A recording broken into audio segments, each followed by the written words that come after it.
Inspired Intentions listeners, welcome back. I was just having a conversation with Ryan about how I think he's going to beat me in our fantasy football league this week at work. Yeah.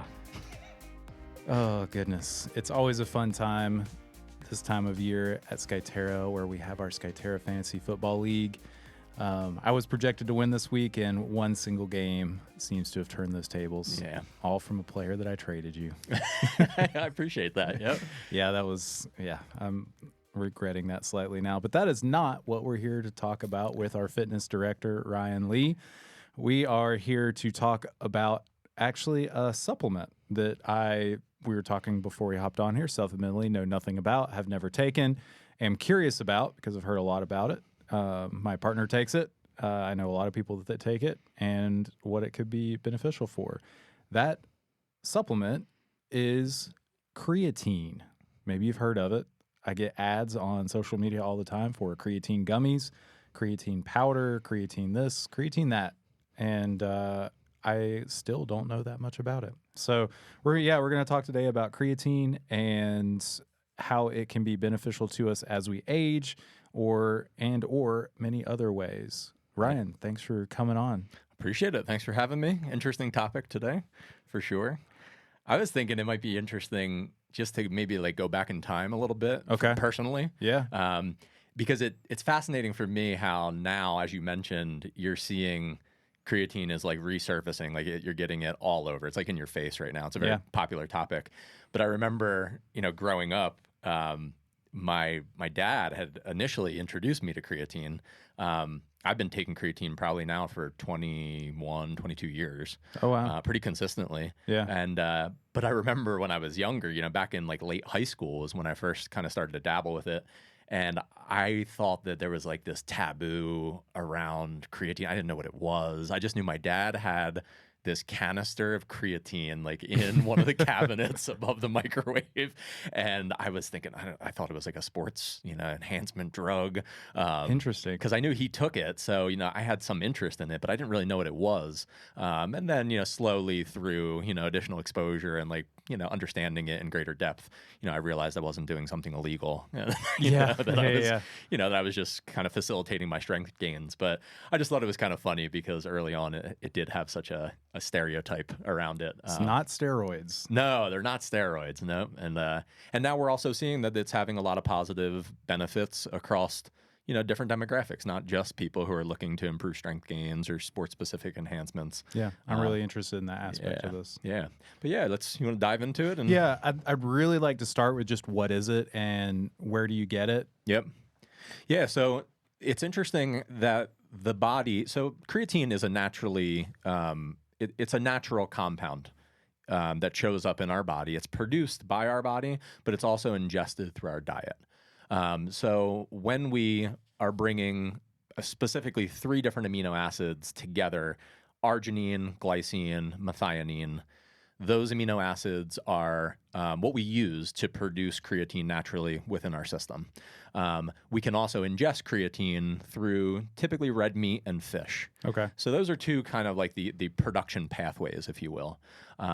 That compound, creatine, which is what we produce from those amino acids, it ends up becoming stored in our skeletal muscle. And what's interesting about it is that it serves as a component of our energy pathway system, I think is probably a good way to think about it. Now, we could kind of get into the weeds with this a little bit, and I think we might need to. Like, it might be necessary just a bit to talk about, okay, now we've got this compound that's stored inside of our muscle. What is it doing for us? Like, why do we want that there? And why would somebody even choose to supplement with creatine? Why are we trying to produce more of it or ingest more of it? So essentially what you could think about is that your energy has 3 different energy pathways, okay? Depending on our degree of exertion, right, like how hard we're pushing our body physically, we might prioritize one of those 3 pathways. So the 3 pathways that we use are going to be your ATP phosphocreatine system. You have a glycolytic system, right, which is kind of considered our anaerobic system. And then you have your aerobic oxidative system. Sure. your ATP phosphocreatine system, the way that I've always learned this is that it almost serves as the ignition on a car. Okay, so if you were thinking about like getting that car moving, it's kind of like the initiation, the initial punch. And that's the system that we use no matter what type of movement you're engaged with. It could be walking, it could be sprinting, it could be doing a heavy lift. Yeah. Okay. Your phosphocreatine system, that ATP phosphocreatine system, is what's used at the initiation of any movement that you do. What's interesting, though, is that that system, that energy pathway, is very brief. So that's only going to last for about 10 total seconds before you need to start replenishing ATP. Okay.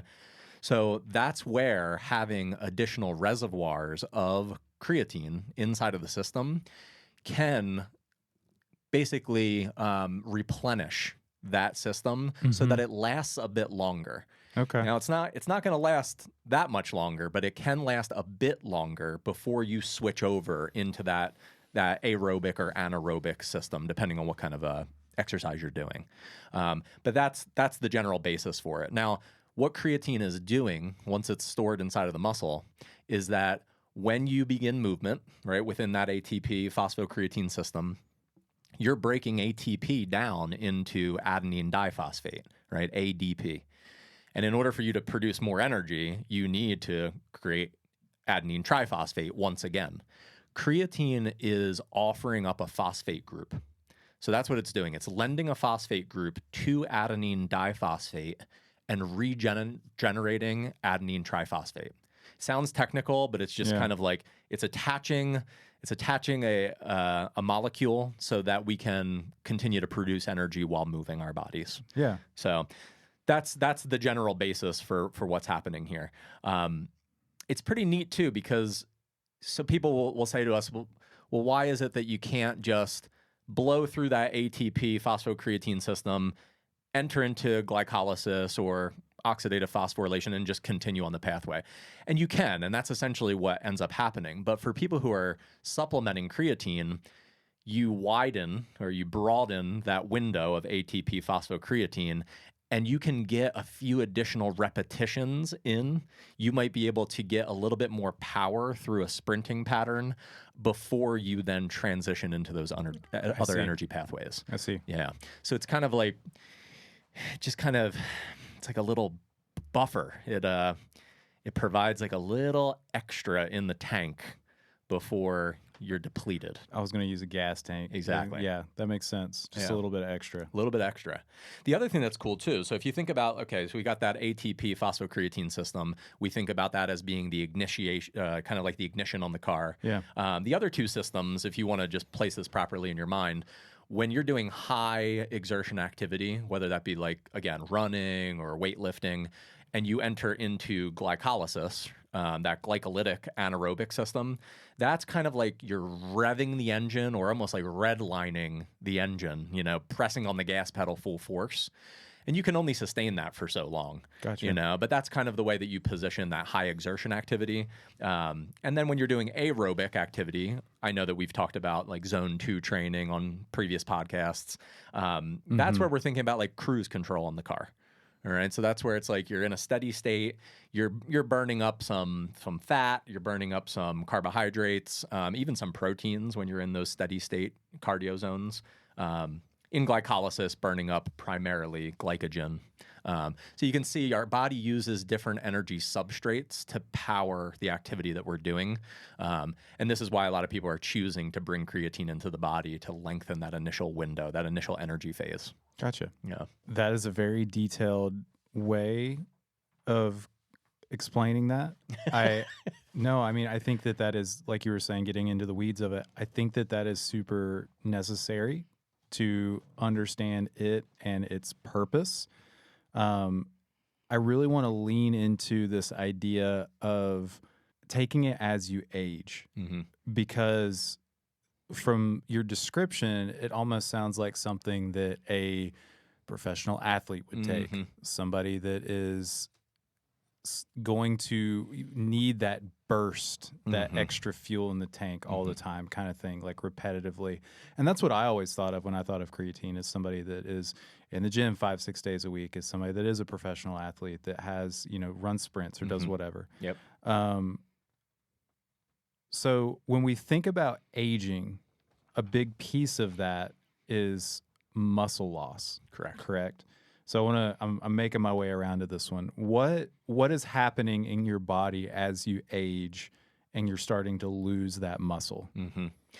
So we know with certainty at this point that, sarcopenia, which is that natural loss of muscle mass, we're seeing it now in some research studies. It sets in as early as the age of 30.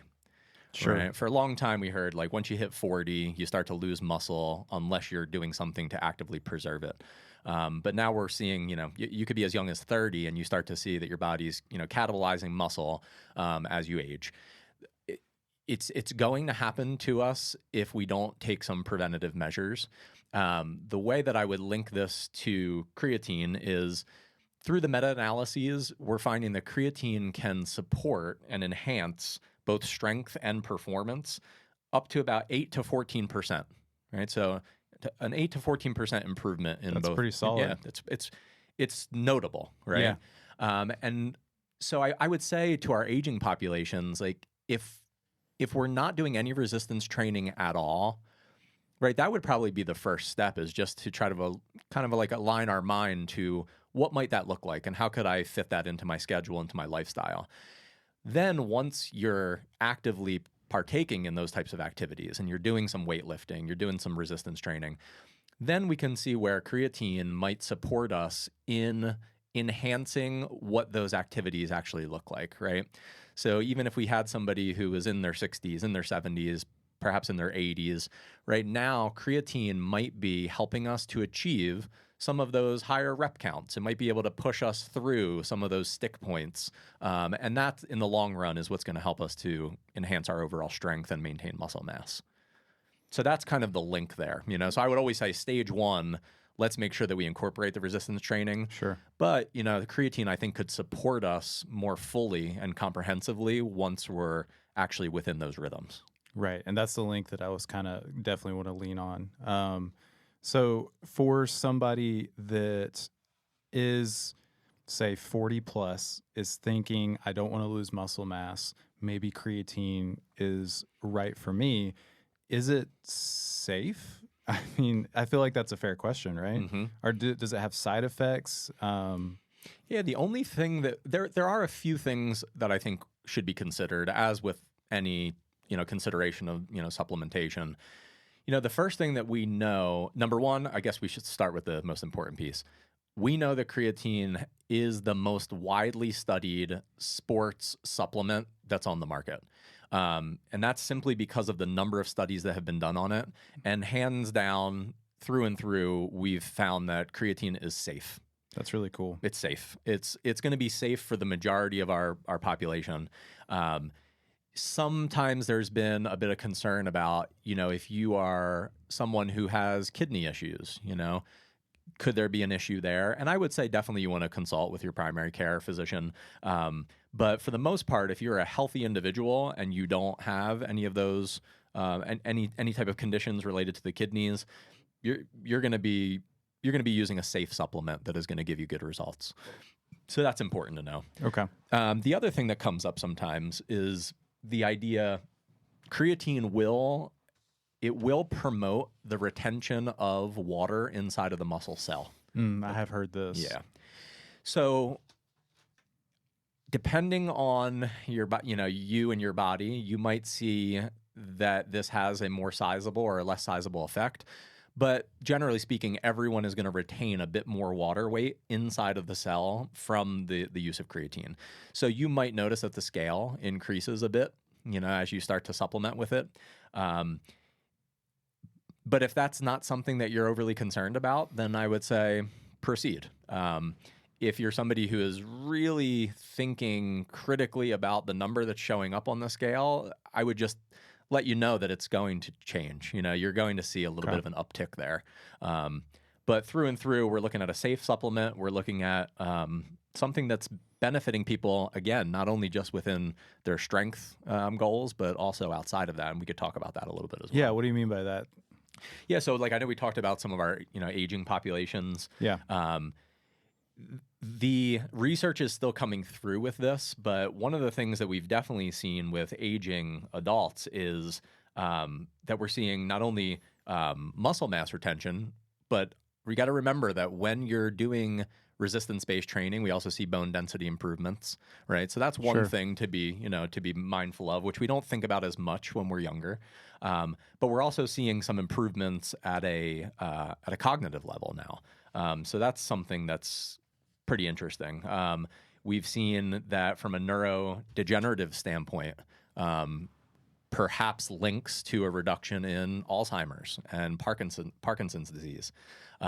So I think there's probably going to be a little bit of time to gather more information on those studies, but it's interesting that we're seeing that this is not just for weightlifting, for active people who are looking to increase sports performance. So we're seeing those things as well, which is kind of neat. That is really interesting that a widely studied, seemingly pretty safe supplement that was really thought to benefit us in one way can have that neurological benefit. Exactly. Is it? I've heard it described. Actually, right before we got on this podcast, one of our coworkers came by and was like, "Hey, I heard you doing a podcast here in a minute with Ryan. You guys doing it on creatine?" I was like, "Yeah." I was like, "I take it and I feel sharper in the morning." And he's 25. Interesting. Something like that. Yeah. So that cognitive benefit is really interesting. Like, it doesn't have to just be for an older population. It can be for a younger population, but it's a huge benefit. Yeah, 100%. I've heard even things about mood regulation that people, who are supplementing with creatine find that it helps them to kind of stave off, some moderate forms of depression. But definitely when it comes to working memory, reaction time, a lot of the studies that were conducted with it were using populations of people who were sleep deprived, and that's something to note. Yeah. So it was, through the use of sleep deprived participants, they were seeing that like working memory and reaction time can be improved through creatine supplementation. Oh, okay. So it's kind of neat. So when we're thinking about it from a muscle building standpoint, does it help you actually build muscle, or does it just help you prevent the loss of what you have? Yeah, so the prevention of loss is really the byproduct of the resistance training, right? But when it comes to the building is happening, I should say the enhancement of the building process is happening because of the achievement of additional repetitions and higher exertion during those times of training, right? So that's kind of how you want to picture this in your mind. This is not something, I think this is something good to debunk. This is not a supplement that we ingest and it naturally just makes the muscle fibers thicker. It enhances the muscular structure. What's happening is it's providing an enhancement to the energy pathway, right? So when I'm taking creatine and I'm at the end of a set, I might be able to punch out 2 additional repetitions that I wouldn't be able to otherwise. And then the byproduct of that is going to be our increases in strength and muscle mass. Yeah. So that's a better way to think about it. Makes sense. If you just take creatine, you cannot naturally think that you're going to get stronger, and more muscular or, more defined. It always takes work. That's right? it. That's there's it. There's not an easy fix. Exactly. Right? Yeah. It's like you're putting in something into the engine that might support your performance, but you still got to perform. Yeah. Absolutely. Yeah. So where do you get creatine? Like, is there flavors? How do you ingest it? Yeah. How much? Not asking you to give people like dose recommendations necessarily, but like what is a normal recommended dose? Yeah. All really important questions.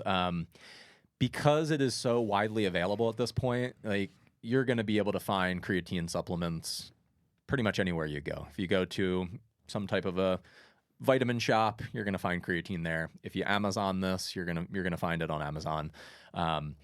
There are different forms of creatine, which is something that is interesting as well. The most wide widely used form of creatine is going to be your creatine monohydrate. Creatine monohydrate tends to be effective for most people, and it's going to be the most cost effective. There are other forms of creatine that have been pushed forward as being easier to absorb, as maybe causing a little bit less digestive system disruption. There are some reports of people who take creatine, they might feel a bit bloated. They might feel, like it's agitating their digestive system a bit. So you have your creatine monohydrate, which is going to be a good fit for most people. One of the other forms that you'll see out there is going to be it's a creatine HCl, which is basically it's just creatine that's bound to hydrochloride, and through that chemical composition, it makes it more water soluble. Okay. So that's the reason for people maybe pursuing that path if they have those digestive issues. The last form, I don't want to say the last form, but one of the last forms that you're going to see is an ethyl ester connection to creatine. It's to be avoided. The research is out on the fact that it doesn't do what it's intended to do, and you're essentially not going to get the benefits that you would if you were taking a monohydrate form, and it's more expensive. So I would kind of steer you away from the pursuit of like that ethyl ester combination. But creatine monohydrate is going to be a great pathway for you, for most people. I know you had brought up like dosing. Depending on the size of your body, and that's typically going to be guided by male, female. Your dosing might look a little bit different. A lot of times when you get a creatine supplement, they're going to recommend about a 5-gram dose per day. Okay. 3 to 5 grams, but 5 is kind of like your standard dosage. Women, sometimes it's recommended that you take a little bit less, but some of the different articles that I've been reading now is that, if you're a bigger bodied person, if you're a male, let's say you weigh 180, 190, 200 or plus pounds, that it actually looks like there could be additional benefit at dosing creatine at up to 10 grams per day. Oh, interesting. Yeah. So some of that research is coming out now, but you're going to often find about 5 grams per day tends to be the recommended dosage. Okay. Your body, I know we were chatting about this before we got on today, but like your body is producing about 1 gram of creatine naturally per day. And if you're an omnivore and you're taking in animal proteins, you're probably also ingesting about 1 gram of creatine per day. So you already have some of this that's floating around inside the body naturally, and then you are just kind of topping off the system. Sure. There's some chatting about loading phases. So that's one thing with this supplement is that you're trying to bring the muscle tissue into full saturation of creatine. I'm not going to speak out of my lane of expertise here. I've heard mixed reviews on this. So there are some experts who will say that there's no need to load creatine, even though some of the supplements will come with instructions on loading phases. So that means that for a set period of time, let's say about a week, you're going to be taking a dosage that is higher than your maintenance dosage. So you might be ingesting 20 grams of creatine for the first 5 days, and we would call that your loading phase.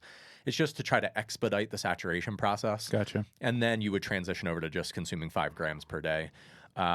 There's other people who say after 2 weeks of taking in about 5 grams per day, you're going to hit your saturation point. No need to load it. So I would just say, govern yourself accordingly with that one. Gotcha. So yeah, kind of like a mixed pot out there. Is it powder? Is it? Like, I've gotten ads for gummies. Yeah, interesting. I haven't dabbled much with like a gummy form. Definitely powder form is probably the most popular. You will find this in capsule form as well, where the powder is obviously just placed inside of a capsule. Capsule form tends to be a bit more costly, probably just from a production standpoint. I've also found, because I've tried both, I've taken it in powder form, I've taken it in capsule form. You tend to have to take a lot of those capsules in order to get enough of it into the body. Gotcha. So you tend to kind of blow through that supplement a little bit faster than if you had a tub of powder. Yeah. So that's a consideration for some people. And some people just don't want to swallow that many pills. Yeah. So a lot of times people take this flavorless, right? It's going to come, there's creatine that comes just in a flavorless form. That's what I prefer to do. Just kind of tossing it into a protein shake. I mean, for some people, they're just going to throw a small scoop of this right into their mouth and they're going to down it with water, right? So it kind of depends on it depends on your preference. But there are also flavored forms of it as well, where you might make, some type of like blueberry lemonade. I think I have watermelon in my house right now. There you go. Yeah. There you go. Yeah. So just kind of preference with that. But a lot of people tend to ingest creatine like post-workout. And I do think that there's like mixed literature about absorption rates, taking it post-workout with some carbohydrate might actually aid in the absorption of creatine. So gotcha. Yeah, some things that you can further dive into. But for the most part, as long as you're a healthy individual and, you're looking for some improvements with your strength gains, I think it's going to be a good bet just to start out with, the standard dosage and give it a few weeks and see if you start to feel some of the effects. Nice. Yeah. I guess this might be my last question. If somebody was to, say, take a appropriate dosage of creatine and then just sit down and do nothing, what do they feel? Do they feel any different? It's good. Yeah, that's a really good question. It's not a stimulant, right? So this is not something that's going to make you feel jittery. You're not going to feel on edge. Unlike, people who might consume caffeine before they work out, that is not going to be the same experience. I would say, and this is just me personally, I'm not going to feel anything at all. Okay. Yeah. I'm not going to notice this, and some people don't even notice this when they're working out, but I'm not going to notice it until I'm actually within that physical environment where Gotcha. I'm moving my body, performing some type of like, lifting pattern or running pattern. And that's where you might say, that's interesting. Like I didn't fatigue out as quickly as I typically would, during that heavy lift or during that sprint. Yeah. Yeah. Pretty neat. And it's pretty cheap too. I mean, that might be the last thing to say is like with all the supplements that are out there, creatine is one of the most accessible when it comes to like cost. Yeah. There's a lot of people out there who say, we are stepping over dollars to pick up pennies when you're working within like the supplement realm. You know what I mean? So creatine would be one of your first entry points to like an enhancement supplement, so maybe start there before you throw lots of money at things that don't have as much research that has supported it. So like $20 to $50. Yeah. I mean, you can get it. Yeah. $20, $22. You can get like a pretty good, brand. Yeah. Yeah. For at least a month supplementation. So nice. That's not bad. Yeah. Any last thoughts? I would just say, as with anything, because I'm always a little leery about discussing supplementation just because our bodies are so nuanced. We are talking about a safe supplement today, but we also know that we're unique individuals. So I just always caution people to do their homework and make sure that you consult with people who know what they're talking about. Work with your physician, work with your doctors, just to make sure that it's a good fit for you. Again, I don't think you're going to see many adverse effects to this supplement, but you just want to make sure. Sure. That's all. Yeah. Consult with your doctor. You wrote a blog on this as well. Yeah. So hopefully, just helping to consolidate some of these ideas and make it digestible, if you will. Yeah. So you guys can go read that on the resource link at skyterrawellness.com. There's awesome. A blog on there Ryan wrote. Yeah. That'd be great. Yeah. I think more information, the better. You know what I mean? See if it's a good fit for you.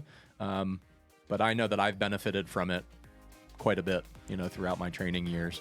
And I think it's supported my muscle retention and growth. Great. So, well, thanks for hopping on here and talking to me about this today. It's been fun. I learned a little bit. Yeah. I'm going to go take my creatine and get after it. Maybe I can still scoop. There we go. All right. Well, listeners, if you guys have questions, you know where to get a hold of us, inspiredtensions@skyterrawellness.com. And we look forward to another episode next month. Good. All right. Thanks so much, Ryan. All right. Take care, everybody. The Inspired Intentions podcast is a production of Skyterra Wellness Retreat. Special thanks to our executive producer, Alan Broyhill. Send us your questions and comments to inspiredintentions@skyterrawellness.com. Subscribe on iTunes and everywhere podcasts can be found. someone you know might benefit from this podcast, share Inspired Intentions with them, and give us a 5-star rating. Join us next week as we cut through the unrealistic noise on diets and fitness and show you how healthy living fits seamlessly into your already busy life. Thanks for listening.